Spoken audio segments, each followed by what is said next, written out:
So here we are at the end of a very long day for the History Things podcast. It's been hot, an early spring heat that we were not expecting, and I can tell you that my perspective at the end of the day is I'm ready for a nap. I thus cannot imagine how the men that were here on July 9th, 1864 must have felt by the time they got to this part of the battlefield. So before we get into the final actions here of the Battle of Monocacy proper, let's sort of review where we've been thus far. We were in parts of the Shenandoah Valley. We've been in through parts of Western Maryland, bringing this Confederate force of about 12,000 men on this run to both clear out the valley and, if possible, make a run on Washington. They made that decision to do so. They entered the area around Frederick, Maryland on July 7th, 1864, and specifically the town of Frederick on July 9th. They tried to move across the Baltimore Pike and were repulsed by Ohio National Guardsmen. They tried to reposition and send Ramseur and his men down the Georgetown Pike. They were repulsed by 100 to 300 skirmishers, depending on which part of that several-hour story are you talking about. They then shifted from that north to south movement by shifting over back to the west and attempting to move laterally. They tried to cross, and they gained a crossing over to the south side of the Monocacy River over on the property of John Worthington. They ran into devastating, withering musket fire on the edge of the Worthington and Thomas property. They fought back and forth over that property for hours. Again, this was a fight that, Matt, was only supposed to be a dusting, right, a brush off of inexperienced, untrained soldiers who, you know, were not expected to fight like grizzled veterans. Unfortunately for those Confederates, they ran into not only troops fighting with the zeal of experienced men, but they fought actual experienced men. Again, one of the Confederates would actually state following this battle that we were told we were fighting only 100 days men, but I never saw old soldiers shoot better. Right, so what we're talking about here is a very long day at the end of a very long set of weeks here. And we have come to this point now where things are significantly breaking down. The expectation you might have when you look at a battle study that has over 12,000 troops squaring off against half that number, potentially less, you would expect that to be what the Confederates expected, a quick wipe, a right, quick washout of what's in front of you. But here at the Gambrel Mill, where we are beginning the end of our story here, it is starting to actually look like that story. The experience is starting to match the expectations. Unfortunately, though, our themes have really reared their head because, Matt, right about what time are we talking about? 4 or 5 o'clock in the afternoon now? Correct, Pat. Yeah, we're getting right to the end of the day around 5 p.m. Federal forces have begun to fall back from the Thomas Farm property. They will cross over what is today 355, the old Georgetown Pike, falling back through Gambrel Mill and right down this old road trace behind us. Now, this trace is one of the trails here at the Gambrel Mill. They're going to fall down, or excuse me, not fall down, but fall back down this road over Bush Creek, heading off to the northeast, eventually hooking up with the Baltimore Pike and, of course, the defenders up there at Jug Bridge that started the day. Now, Pat was commenting about the amount of time we've been out here and the exhaustion that the Federal and Confederate troops would have been facing having fought all day here. For the Federal Army, that is only going to continue as they will continue to fall back throughout the night, eventually winding up down near Ellicott Mills, what is today modern Ellicott City. There on July 10th, they will pick up trains and be able to be shipped back towards Baltimore. But before that happens, we do have one last area of defiance on this battlefield. Just a little bit off to the north of us, if you go down the boardwalk trail, are the bridges over the Monocacy River. One of those, of course, destroyed during the battle, the wooden-covered bridge over the Monocacy that takes the road across, but that iron railroad bridge is still standing and is still being guarded until the very end of the day by about 75 men from the 10th Vermont Infantry.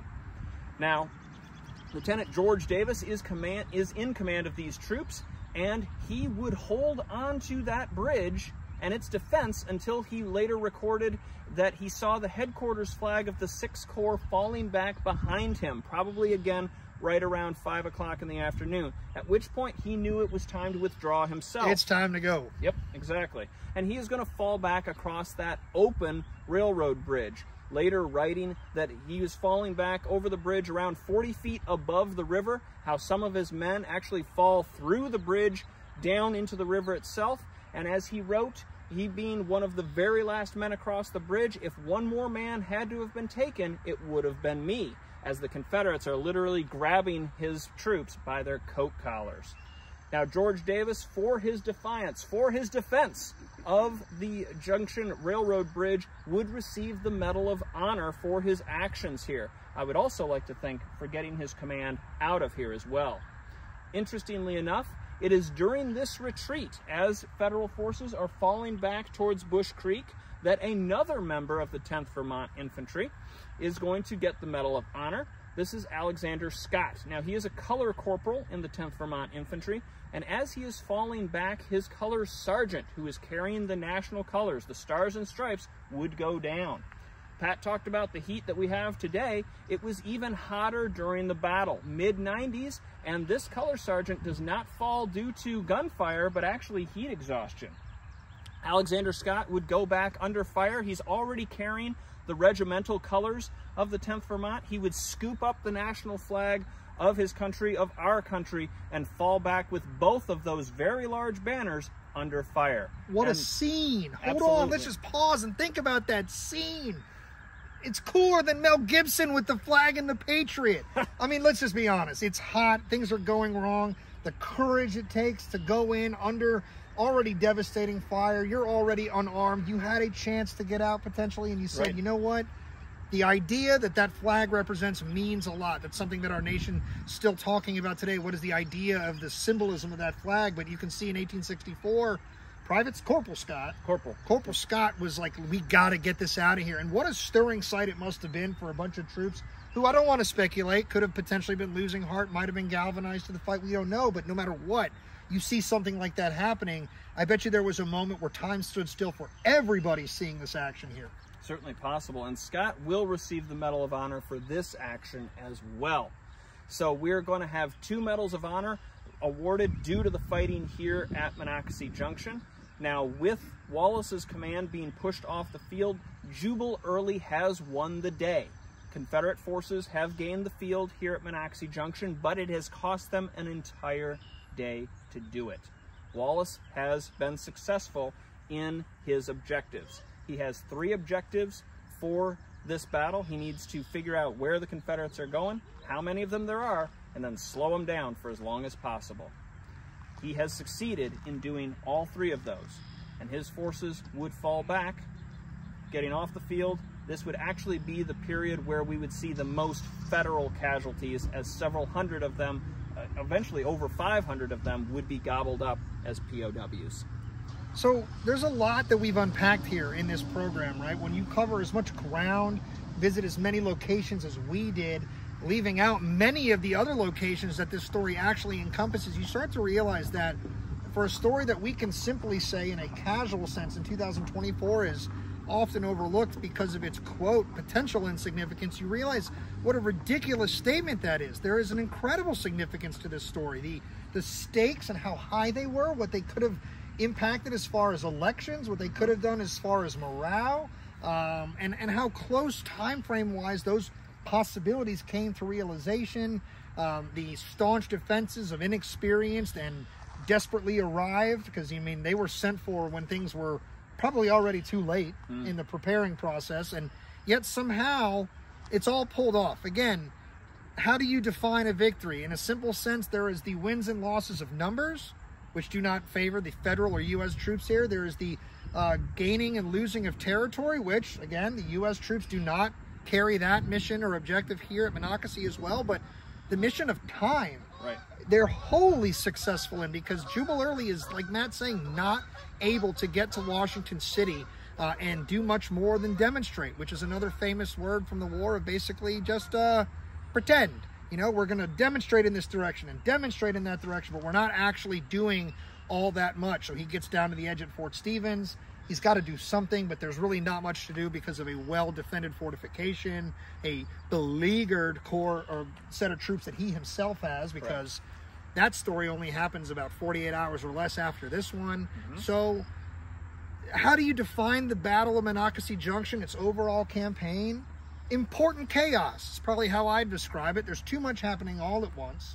The stakes of it are incredibly high, and it's one of those campaigns that you should spend way more time getting into than you probably are. And we hope that we've done a lot of opening that door for you. We can't make you walk through it. Matt and I like to lead the horse to water, but we can't make the horse drink.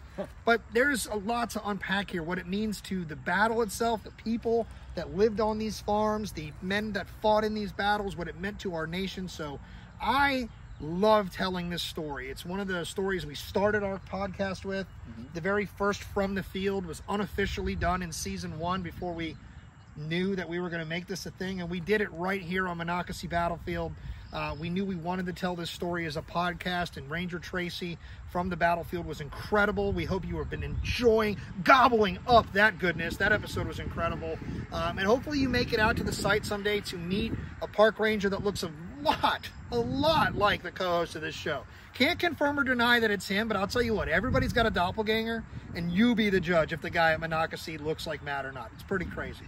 But I loved coming home. That's kind of what it feels like when we come to this story. Antietam is usually where we talk about as our home, but it's really this story, this 1864 fight, this campaign and its people. And we hope you have enjoyed following us through the last several weeks as we talk about the campaign, the 1864 invasion of Jubal Early, and the successful defense of Washington City, spearheaded by Lew Wallace's efforts here at Monocacy Junction. As always, follow the History Things podcast on all of our social media. You've been watching this on YouTube. You've maybe been watching this on Facebook, maybe even been watching it on Instagram. And if you're only in one of those places, go to the others and search for @the History Things podcast. Make sure you're clicking that like and follow button. And if you're interested in helping us continue to grow what we do, to expand and reach more viewers, more listeners, make sure you are hitting the 5-star rating and leaving us good reviews. The more you do to help us, the more good work we can put out to reach more people. As always, we love you. This has been my co-host, Matt Borders. Behind the microphone, behind the camera today, producer Parker Russell. Myself, co-host Pat McGuire. This has been the History Things podcast From the Field, 2024, Season 5. As always, lots coming up, and we will catch you later!